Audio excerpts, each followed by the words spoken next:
Hey, hello guys, Jorge here with a new process video for Swamp Thing. This illustration was a commission that I did for CCXP. What's unique about this one, it's one of the rare times where I use watercolors. I usually pick the process of my commissions depending on the character. And for example, characters like Batman, where it's more gritty, more texture, more dark, I normally don't use watercolors. I use more of a dry brush and more like texture pencils. But I thought that for a character like Swamp Thing, it wouldn't be interesting with his organic shapes and the fact that he's made out of plants and roots and all that, that there could be a play of different hues and different colors all around him. So I thought watercolors was a perfect choice for that. The way I usually work, I do the pencils digitally first. I wanted to lay the groundwork of the structure of the character and thinking about light and shadow.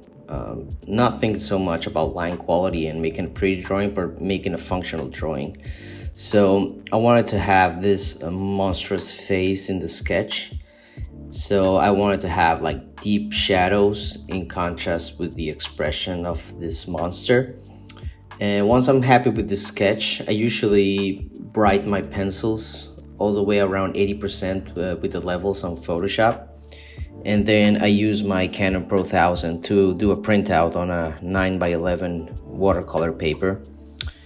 Once I do the printout, I'm ready to start the traditional tools on it. Since I wanted to do watercolors and I wanted to be a colorful piece, instead of doing the Micron Copics multiliner inking that I will usually do for comic book stuff, I wanted to start with colors right away. So I guess in a sense I started inking with the prismacolors. In this case, I usually use a darker value, but not going as dark as black, because I want to be gradually increasing the values and the contrast as I go. So I will usually pick maybe like an ochre red, or sometimes I'll use like a deep dark blue. Again, this is just to define some of the lines that I did on the sketch and start thinking for the line weight right now. And this is all in preparation for the colors. Another thing that I really like about using Prismacolors at this stage and mixing it with watercolors is that sometimes there will be some color changes in the penciling, and you will get slight smudges here and there, but nothing too drastic, that I think adds some element of randomness into the piece that I thought it was perfect for this. So once I finish penciling the printout, I'm about to start adding colors here. What I do first is I wet my paper a little bit. This is for the watercolor to run smoothly, and that's very important when using watercolors. You have to understand the dry times and the difference between applying colors when the watercolor is wet rather than waiting for it to dry and applying watercolors. The main reason is if you want your colors to mix and be organic and have some of the unexpected results in watercolor, it's good to try wet on wet and just mix around and play around. If you want to go for like definition and very sharp edges, you have to let the watercolors dry before you add those darker tones. So for the beginning stages of it, I just wanted to have this background tone of orange with some of the yellow, and I just went with a big brush and just started going up and down, just creating just big strokes and add texture to the whole thing. It's a nice mixture with the pencils because you can still see the pencils coming through it, and that's why I think watercolor is so much fun, because it's all about the layering process. It's not like acrylics where your lines will be covered. You can always see your lines as long as you have enough water on your watercolors.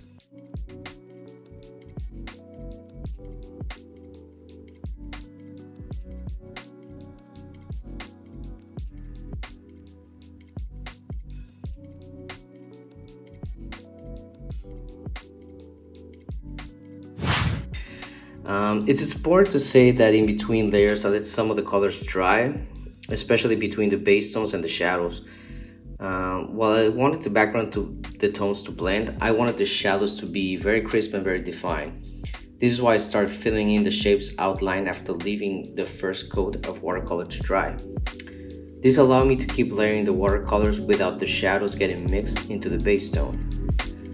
I went over some areas with the same color to darken them and add more depth.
While on others, I use different colors to create different hues in the shadows. You can see some of the green tones and yellow tones and red tones all around the piece. I think it's important here to make sure that the values stay very similar, because you want those tones to be very subtle and blend in with the rest of the image and not overtake or stand out. So it's important that whenever you're applying these tones, just making sure that it's not darker or brighter than the other tones. It's just on the same value, but just a different color.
Initially, after I used my watercolors, you'll see through the process that I ended up using prismacolors. To me, I love mixing these both tools, watercolors and prismacolors. Watercolors are usually just my base, my canvas, and I play around with the watercolors a lot, and then I will go on top once they're dry with the prismacolors, just to render some of the shapes and define some edges and just play around with colors. I gotta say that this has been one of the most fun commissions that I've done, just because I didn't expect to enjoy it as much, but the fact that this character gives me the freedom to play around, that made it very satisfactory.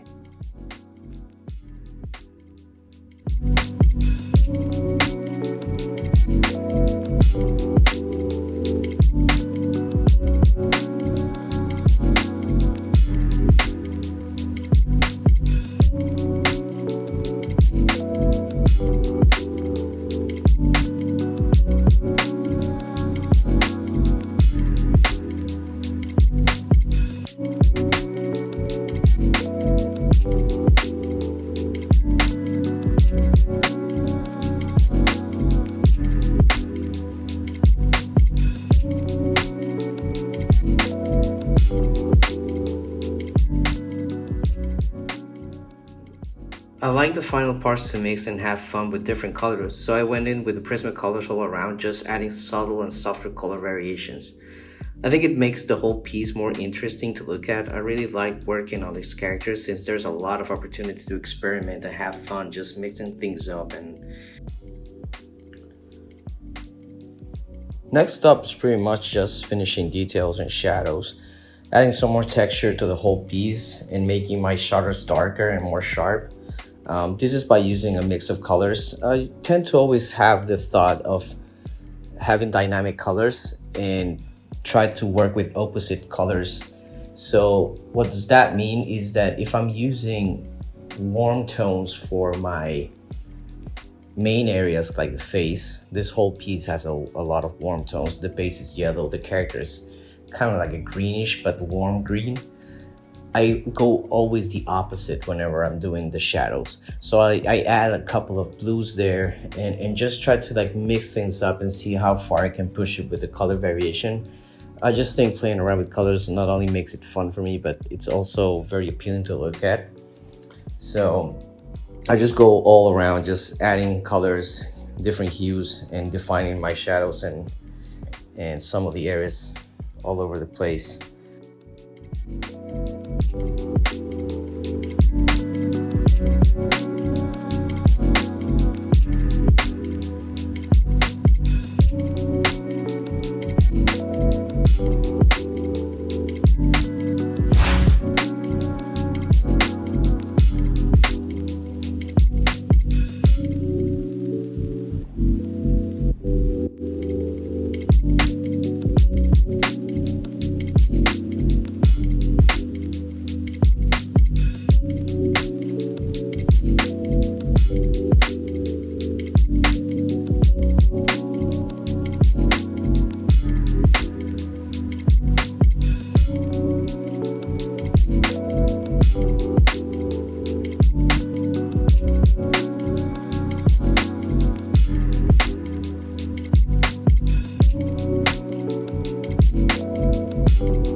To finish a piece, I added some splatter texture with the brown watercolor tone, and using a toothbrush, I just dipped the toothbrush and just with my fingers start splattering all over the place.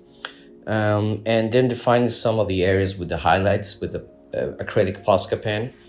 I really like using this pen because it's one of the very few pens where I can have like total control on the white ink. It's usually hard to find pens with nice crispy ink that it's white, so the Posca pen is great for this.